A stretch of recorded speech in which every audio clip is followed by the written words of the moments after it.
Well, hello, thank you for joining me today again on the Church History Trail. And where we are today is we're in Drumbo, and of course Drumbo is near Lisburn, and you can see the lovely scenery there of the mountains and the hills. And we're actually outside Drumbo Presbyterian Church and Round Tower, and I will be showing you the Round Tower in another wee video. You can see here the war memorial to the members of the church here who took part in the Great War, and I'm going to read this out to you. It says, "To the glory of God and in proud and loving memory of the 8 men of this church who laid down their lives in the Great War 1914 to 1919, and I'll not take the time to read them all out, but if you want to read them, you can pause the video and have a wee look at that.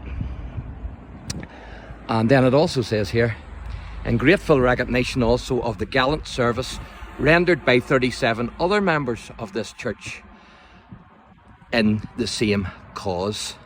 And again, if you want to pause the video and have a wee read of that, you can.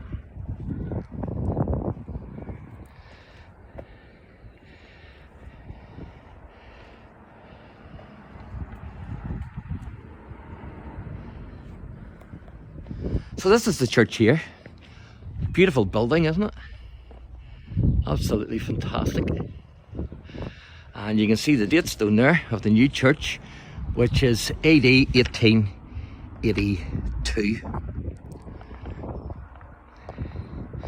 So we'll go in and have a wee look.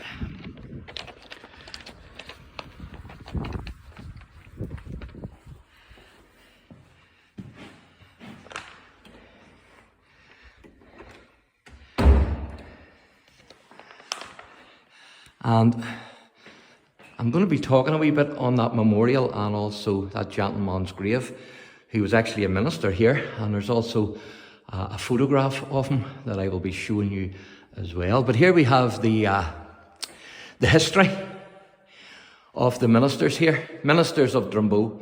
And it started, of course, with Livingstone, who was ordained in 1655. And he was the first minister here. And you can pause the video there, and it goes right down through the centuries, the 1600s, the 1700s, the 1800s, the 1900s, right down to the present day, 2003, and it's A. McLaurin. So I would assume that A. McLaurin is still the minister here in 2023. So there you go. That's the roll of honour for the Drumbo Presbyterian Church and their ministers. Now, Drumbo is actually set on the top of a hill, dominating the rural area here. And as I say, it gives magnificent views over the Lagan Valley, as I showed you. And also Belfast Lough bears testimony to many years of Christian witness actually in this area. And so you can see the church here inside, absolutely beautiful, fantastic.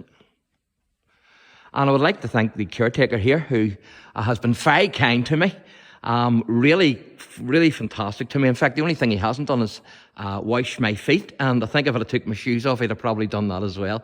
So a big thumbs up and a big thank you to the caretaker here. But beautiful, beautiful building, isn't it? You can see the pipe organ there. Now, these are the photos of the ministers. They're not all here, but some of them are here, and I'm going to show you them. So the first one then is Reverend Samuel Hannah, DD 1795 to 1799. And then the next photo is Campbell Blakely, and that's 1827 to 1865. And then the next one is James McNeil, BA, 1867 to 1890. And I'll be showing you his grave in another wee video. And then we have W.J. Warnock, BD, 1891 to 1899. And also then that's William, I would assume, McNeil, BA, 1888 to 1903. And then James Irwin, MA, 1904 to 1911. And Joseph, that's Cordner, BD, 1911 to 1926.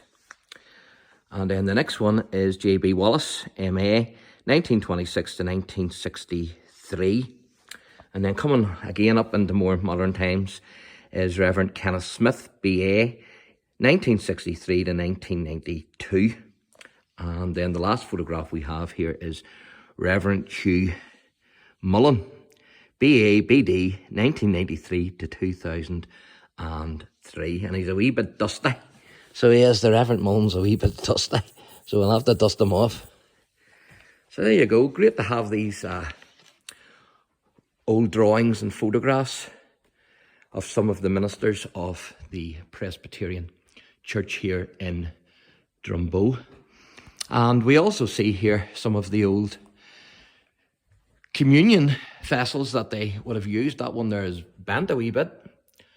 Don't know what age these are from, but certainly great to have them. As you can see, absolutely fantastic.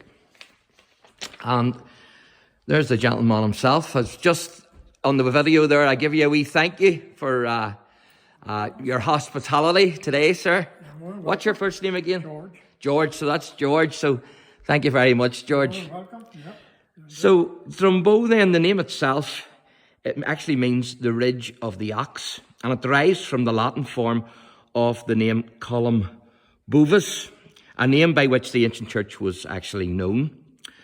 And so it's great to have the history here. It's great to be able to be inside here and to be able to film here. And also here's the communion table. It says this, do in remembrance of me, which of course is a text of scripture.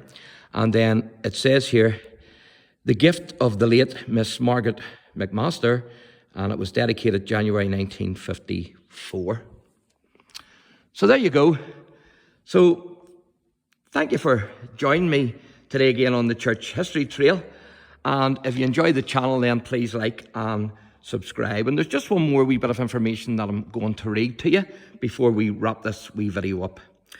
And it's concerning the plantation and the Presbyterians. It says in a wee bit of paper that I have here, however, it wasn't until 1620, at the time of the plantation, that Presbyterians began to influence the way in which worship was conducted in this area. The earliest recorded Presbyterian ministry began in Drumbo in 1655. That was the Reverend Livingstone, although there is evidence which suggests it may have been as early as 1622. Then it says, the earliest available records indicate that the church at that time was built from stone in the form of a cross consisting of 4 aisles and thatched. Then it says, this building remained intact until 1750, when the west-facing wing was removed to make it into a T-shaped building. This structure remained until 1879, when after much discussion and soul-searching, the church committee decided, because of the deterioration of the building and the condition of the building, to demolish it and build anew. And so building on the present church commenced in 1881, and the foundation stone was laid on the 29th of September 1881 by Mr. John Shaw Brown, Justice of the Peace.